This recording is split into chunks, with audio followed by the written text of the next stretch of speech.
Born in the Fergana Valley in 1483, he was a Timurid prince of royal lineage, a descendant of Genghis Khan through his mother and Timur through his father. Upon the death of his father, Babur became the ruler of the Fergana Principality.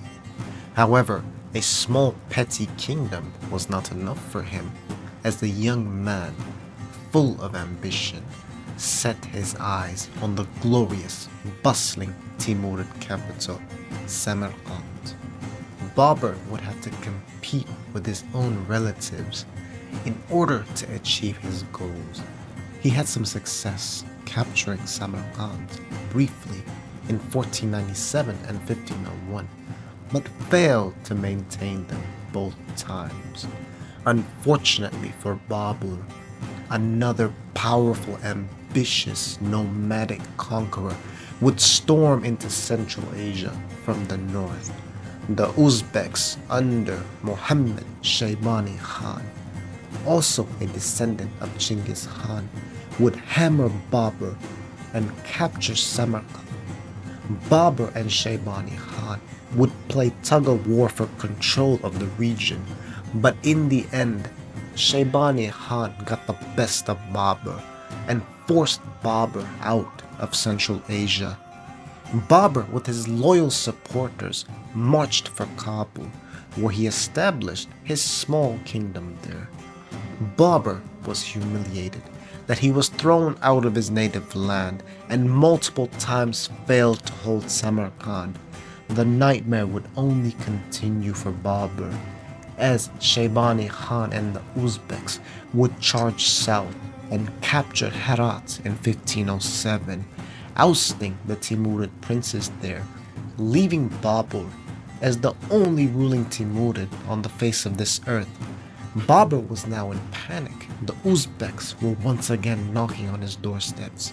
Shaybani Khan's goal was to eliminate the Timurid rule altogether, but the rough mountainous terrain of Kabul saved Babur's life. Babur at this point was hopeless. More and more people of the region submitted and joined the Uzbeks, leaving Babur isolated and weak, as he describes in his Baburnama. But suddenly, Babur's prayer was answered. Shaybani Khan, with his momentum, began launching attacks on Persia, looking to expand further south. But he came face to face with the wrong guy. Fired up by Shia Islam and looking to spread it, the young Shah Ismail, with his loyal Qizilbash Turkoman warriors, with lightning quick success, expanded the territory, creating the Safavid Empire of Persia. The Safavids squared up with the Uzbeks at the Battle of Merv in 1510.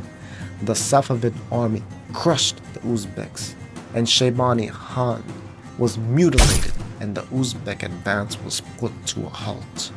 Meanwhile, Babur decided to make a pragmatic move and allied with Shah Ismail in order to win back his homeland from the Uzbeks. Babur, after almost a decade absence from his native lands, was back and with the support of the Shah Ismail triumphed and took back Samarkand. This was a great moment for Babur. His pragmatism achieved him his dream to rule Samarkand and to re-establish the authority of the House of Timur. But this didn't last long. While Babur might have been in joy, the population of the region was not.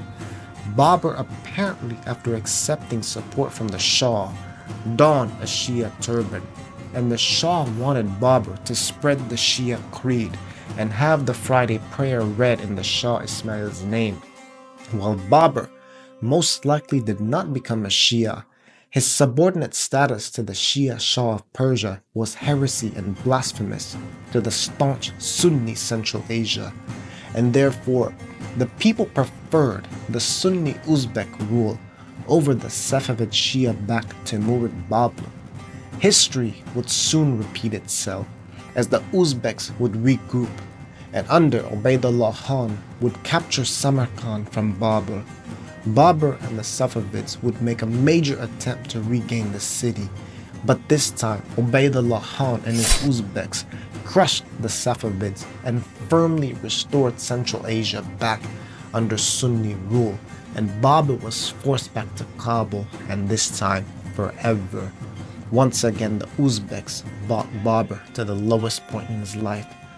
Babur had lost all respect, both from the Safavids, who saw him as a failure of a ruler in Samarkand for not being able to spread the Shia creed, and fleeing from battle.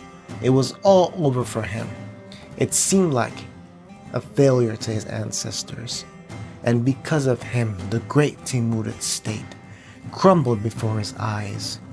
Ruling just a small kingdom like Kabul was a disgrace for a man of his lineage.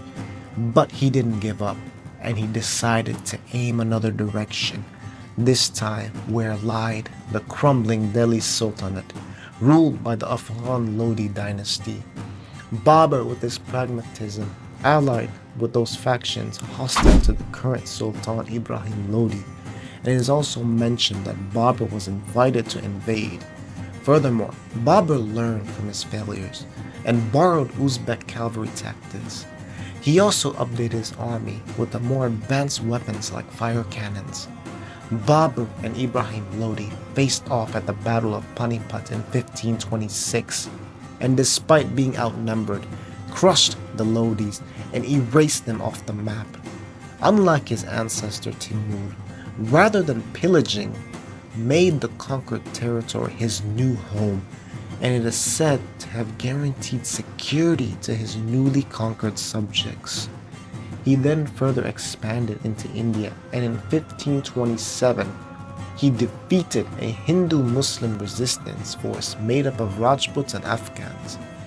Babur was now ruler from eastern Afghanistan to the Gangetic Plains. He established a mostly Turco-Mongol governing class, sticking to the Timurid structure. Despite finally achieving success in life, Babur, in his memoirs, had very little good to say about India, its people, culture, and food, but he enjoyed the wealth of the region. There was no place like home for Babur, as he still yearned for Central Asia. After a life of being on the losing end, being thrown out of his homeland, and earning a cowardly reputation, Zahiruddin Babur rebounded, and his life ended in triumph and as a victor, and would continue the legacy of Timur and lay the framework for the most powerful, stable, and largest Muslim state in the Indian subcontinent, the Mughals, and which eventually led to the growth of the largest Muslim population until our day. What do you guys think of Babur and his pragmatic political moves? Was he a failure? Did he wrongfully get kicked out of his homeland? Or was he just a ruthless invader? Leave your thoughts in the comments below, and see you in our next adventure.